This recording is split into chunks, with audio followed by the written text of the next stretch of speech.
Okay. So you have this in your handbooks, I suppose, right? Yes. Right. So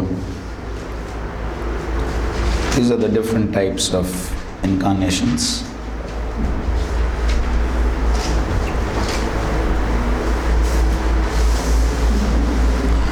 So we'll just see some of these definitions based on Sri Chaitanya Mahaprabhu's teachings to Sanatana Goswami. So there also Mahaprabhu describes all these different types of incarnations. Okay. Okay, read. Sri Laru Goswami has described the Swayam Rupa in his Laghu Bhagavatamrita, Purva Khanda verse 12, Ananya Pekshi Yad Rupam Swayam Rupa. The form the Supreme Personality Godhead that does not depend on other forms is called the Swayam Rupa, the original form. Okay, so very precise definitions. So this is Swayam, just like Swayam Bhagavan, Swayam Rupa. That form that does not depend on other forms is called as the Swayam Rupa, the original form. Next. Tad Ekatmaru forms are also described in the Laghu Bhagavatamrita, Purva Khanda verse 14.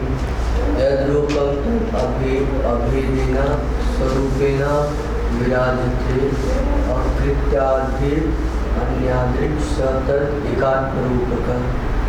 The Tad Ekatmaru forms exist simultaneously with the Swayam Rupa form and are non-different.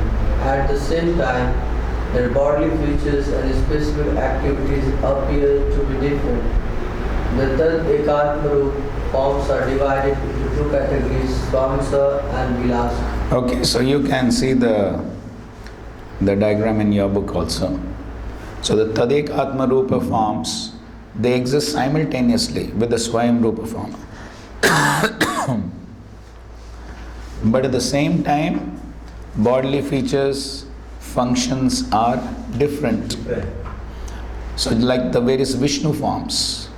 So the Vishnu forms are the Tadek Atma Rupa forms. So the bodily features are different, the activities are different, but at the same time Vishnu forms are simultaneously present along with Krishna. And they're of two categories, Swamsha and Vilas. After the third Ekatma Rupa, they're coming to Vishnu form, 78%, 93%. Correct. Great. Lord Krishna's Avesh form are also explained in the Laghu Bhagavatamrita, Purva 18. Jnana Shakti Adi Kalya Yatra Vishnu Janardana Ta Avesha Nigadhyante Jiva Eva Mahatma. A living entity who is specifically empowered by the Lord with knowledge or strength is technically called Avesh Roop. As stated in the Chaitanya Charitamrita Antrila 7:11, Krishna Shakti Vina Nahi Tar Pravartan. Unless a devotee is specifically empowered by the Lord, he cannot preach the holy name of the Lord all over the world. This is an explanation of the word Avesh Roop. Yes, so Avesh Roop means empowered. And so Avesh specifically means that the one person has taken over another person. It is like Avesh. So the Avesh means he has been given that strength. Any example? Yeah, there's so many examples. You see your book? So, and then Srila Prabhupada himself is quoting this Krishna Shakti Vina Nahi Tara Pravattan. So on the basis of that, I think on the basis of this only many devotees say that Srila Prabhupada is Shakti Vesha Avatar. Because yes, he has been given that Shakti.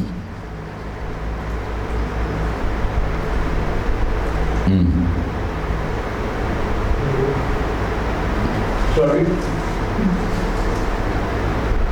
If one formal feature is differently manifested according to different emotional features, it is called Vaibhava Prakasha. Okay, so you see that there's Vaibhav Prakash. If one form of feature is differently manifested according to different emotional features. Who's the example of Vaibhav Prakash? Yes, Balaram. So differently, there's different manifestation, different emotional features on that. So that's Balaram. Next. When the Lord expands himself in innumerable forms, there is no difference in the forms.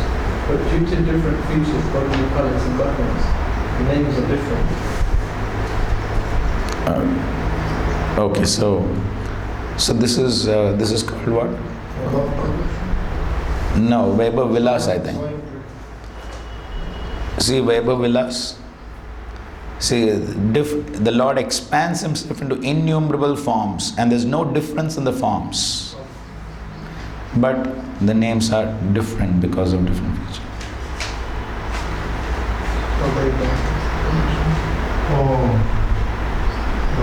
Vilas. See your diagram, what is that?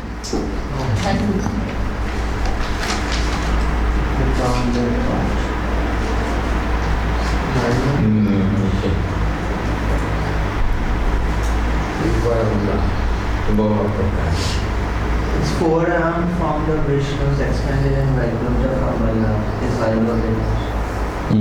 Just show me that. You can show.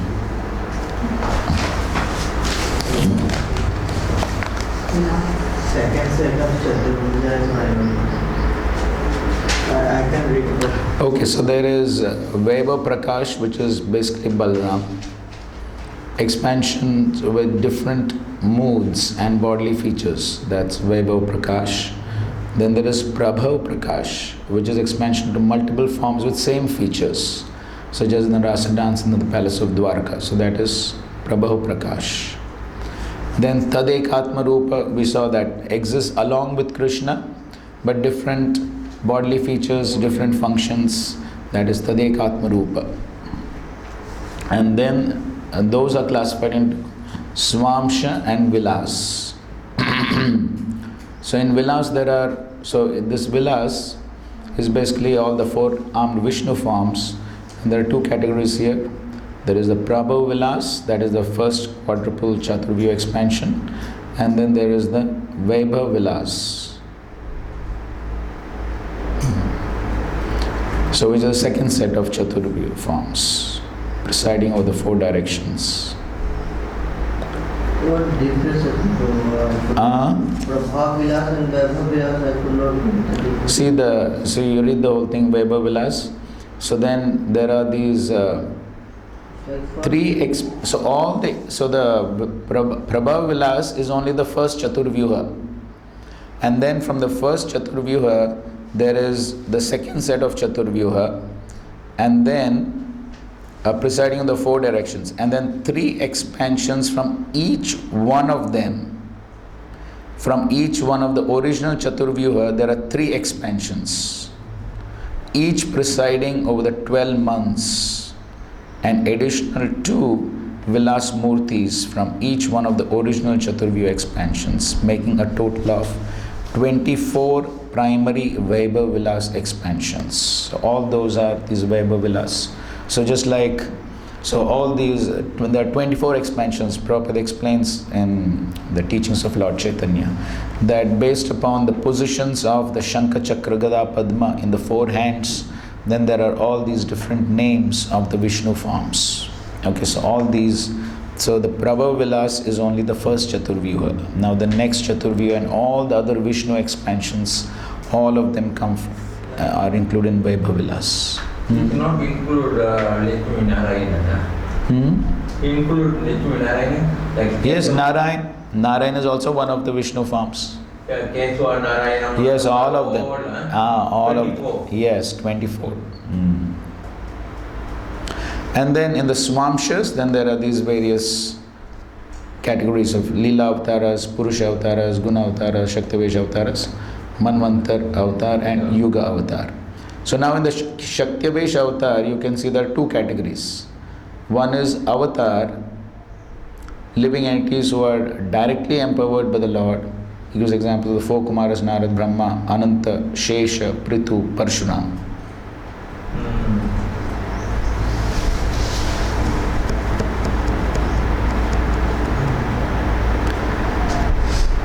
And then Vibhutis. Vibhutis are reflections of the Lord's might. So it's listed in the Bhagavad Gita chapter 10. So all those Vibhutis there in the chapter 10. So all those are Vibhutis.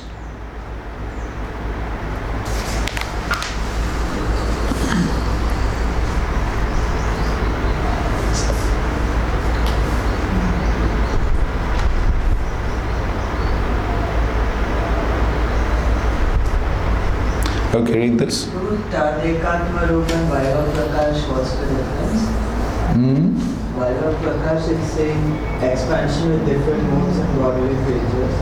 Tadekatma Rupa also is saying expansion with different modes and bodily phases.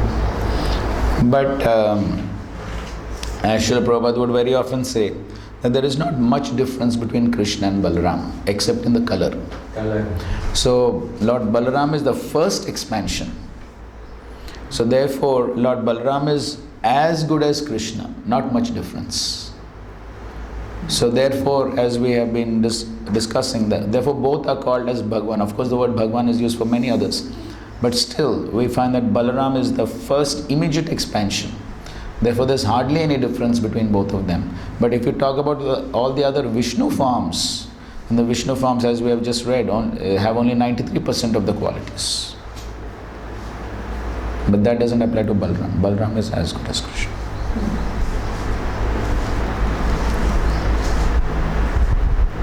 Just read this.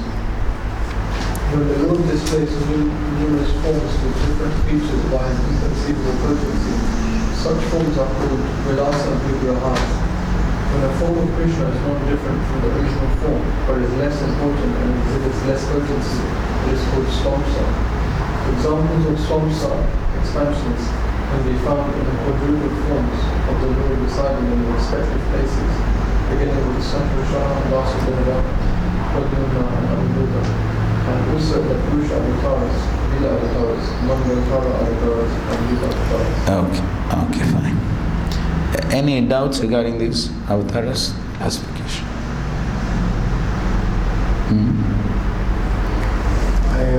That's a thing that I don't know, but it's a thing that I do every day. All the names that we put on our body, do they refer to those expansions? Yes.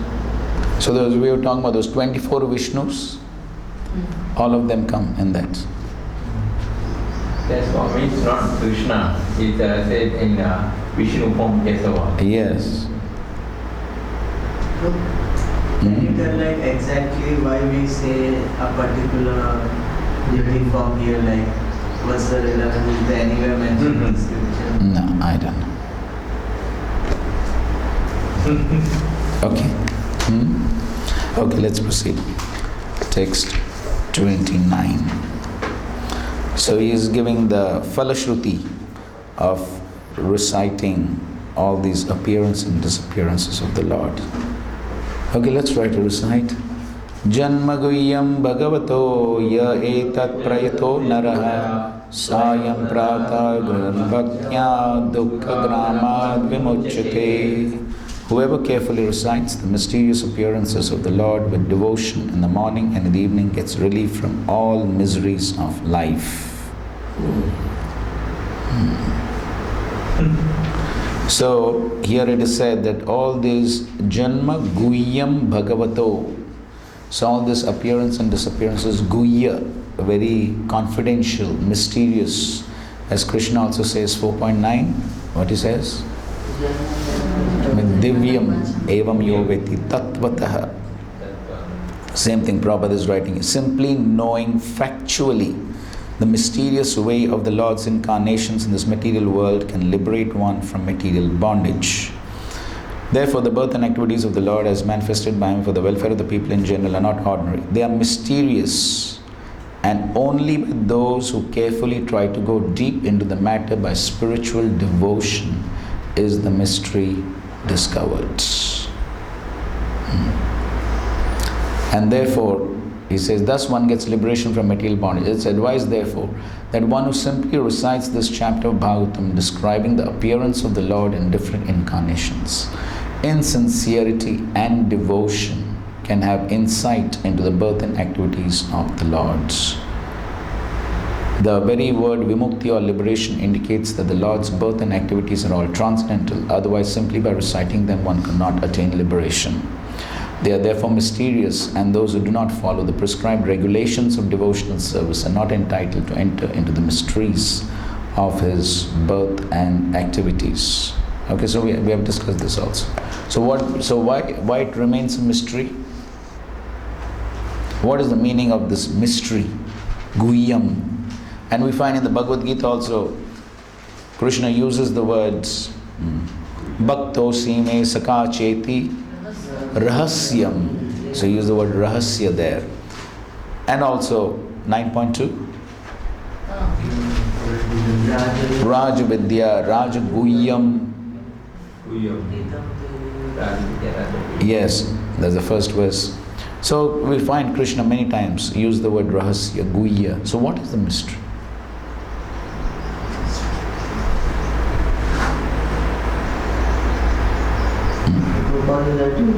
They are therefore mysterious, and those who do not follow the prescribed regulation of devotional service are not entitled to enter into the mysteries. So what's the mystery? It's transcendental, not material. Follow the food side. Transcendental knowledge about the soul is the mystery. Right. So why is it a mystery? It's all there, right? We are reading it. So many people can read it. So what's the mystery? It's open but locked. And your statement is quite mysterious. It's not visible by the senses. Yes. Means, So what does Krishna say about it in the 7th chapter, 25th verse?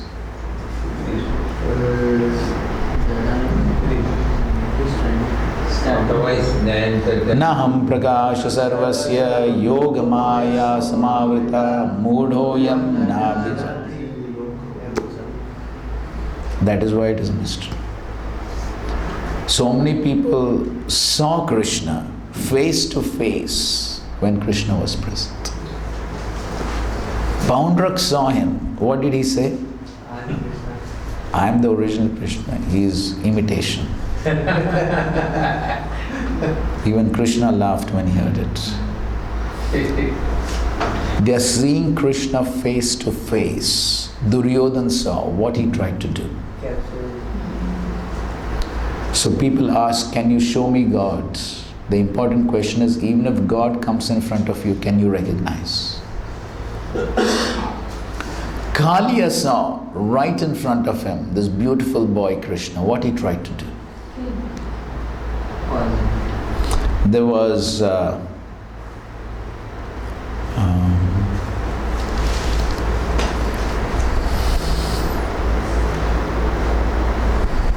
this associate of Lord Ramchandra,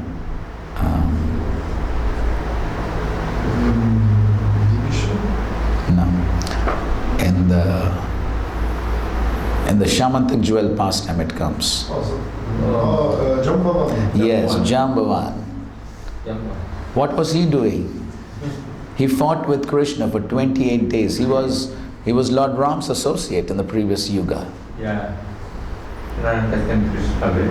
But still, he fought with them. So why they could not recognize? They are seeing Krishna face to face. Why they could not recognize? Because Krishna himself covers, like, Yes. So Krishna doesn't reveal himself. And unless Krishna reveals himself, one cannot understand.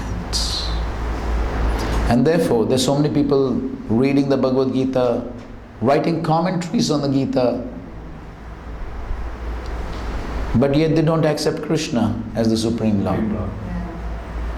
Because Krishna just doesn't give them the understanding. So if one has that envy towards Krishna, Krishna doesn't give the understanding. That's why Kaliya, as long as he had the envy, he could not understand. And he was trying to kill him. But when Krishna jumped on his hoods and started dancing for Kaliya, that dance of Krishna, which was being glorified and appreciated by all the devatas from the heavens, showering flowers. But for Kaliya, every step was like thunderbolts. And then he got, by that beating, he got purified. All the poison came out. And then the blood started coming out. He got purified. Then, by the mercy of the Nagapatnis, his wives, who were praying for him, then he could recognize. Same thing with Jambavan. Krishna pounded him with his fists for how many days? 28 days. Thoroughly beaten up. Then he recognized, oh, this is my master. It took that beating, that purification to be recognized. So, the jivas also the same thing. In the material world, through the Trishul of Maya Devi, they're getting purified, beaten up. Then finally they turn towards Krishna. And then after coming to devotional service also, the purification continues. Till the point we don't come to that realization, Jeev Krishna Das, E Vishwas, Korletar Dukkhana. So till one comes to that point of full faith, I am Krishna Das. Till one comes to that full realization, the dukkha will continue. The purification will continue. When one comes to that full realization, full surrender, then no more dukkha. Right. So therefore, till that point of time, it remains a mystery. Remains a mystery. Because Krishna doesn't reveal himself. Therefore, they are mysterious, and those who do not follow the prescribed regulations of devotional service are not entitled to enter into the mystery. Therefore, we need to follow the rules and regulations by which we get purified. Krishna is pleased when the jiva gets purified. Then Krishna reveals himself. Okay. Text 30. Etad rupam bhagavato hi arupasya chidatmanah maya gunair virarchitam mahadati atmani. Somebody read the translation.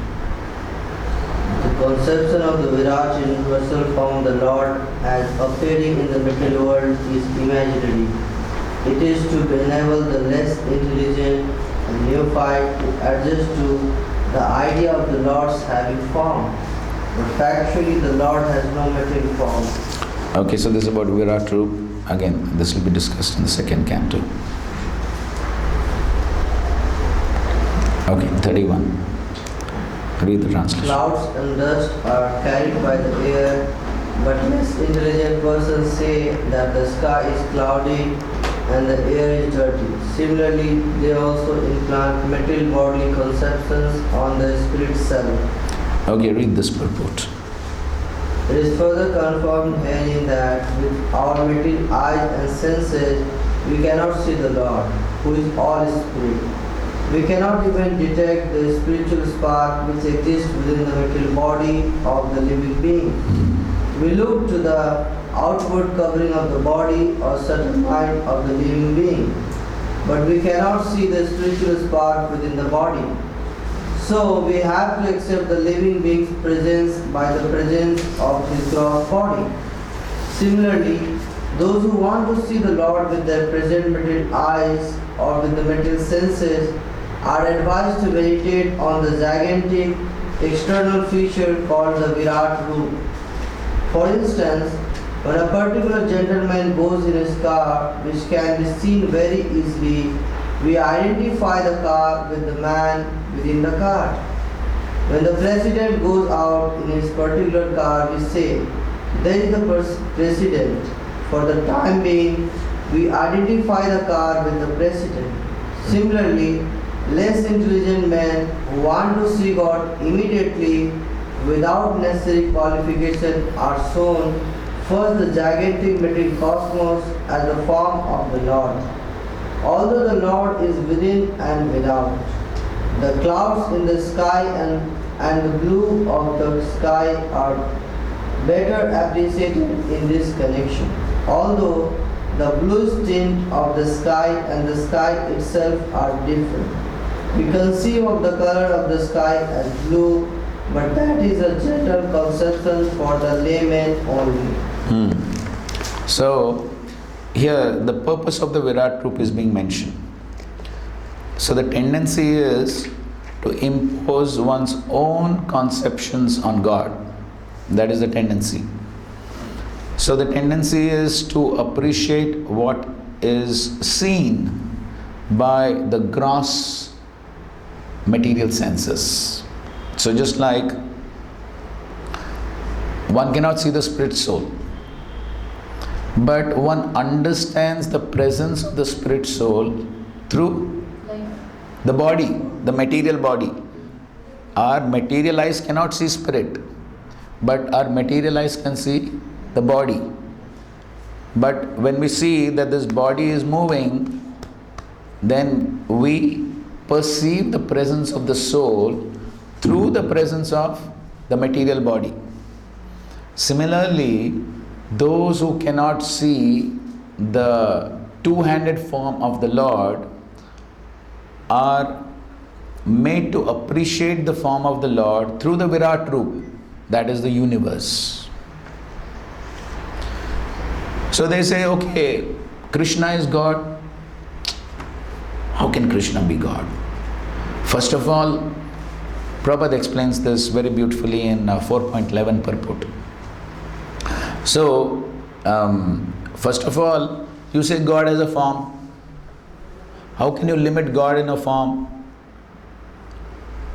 So, we have a form, and we see that this form is so miserable. Then how can God have a form?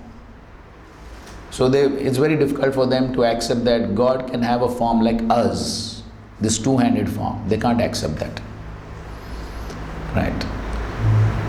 And plus, of course, Krishna's form is spiritual, so they can't appreciate that.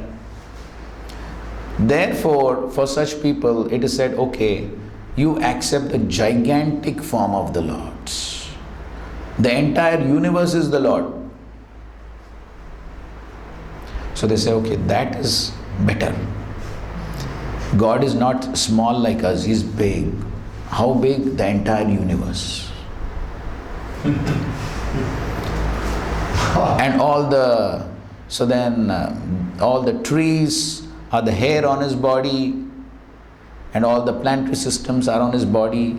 So this is a little more appreciable for gross materialists who see everything from their perspective. Right? So, universe, okay, we can accept. Universe is material, I see material. So therefore, universe I can see, or I can perceive, I can accept. Okay, now, okay, fine. So now through that universe, you appreciate God. That is basically Virat Roop. Correct? So that is why the Virat Roop is there, because gross materialists cannot appreciate the Shyam Sundar form of the Lord. Very difficult. Therefore it is there. Just like he's given this example. Okay, The president or the prime minister is going in his car, and mostly these cars are all having tinted glasses, correct? You cannot see the person inside. Yeah. So you cannot see the president, but you know this is his car. So you say there is the president, but you're not seeing the president, you're seeing only car. But through the medium of the car, you recognize the president. So similarly, through the medium of the universe, you recognize God, because universe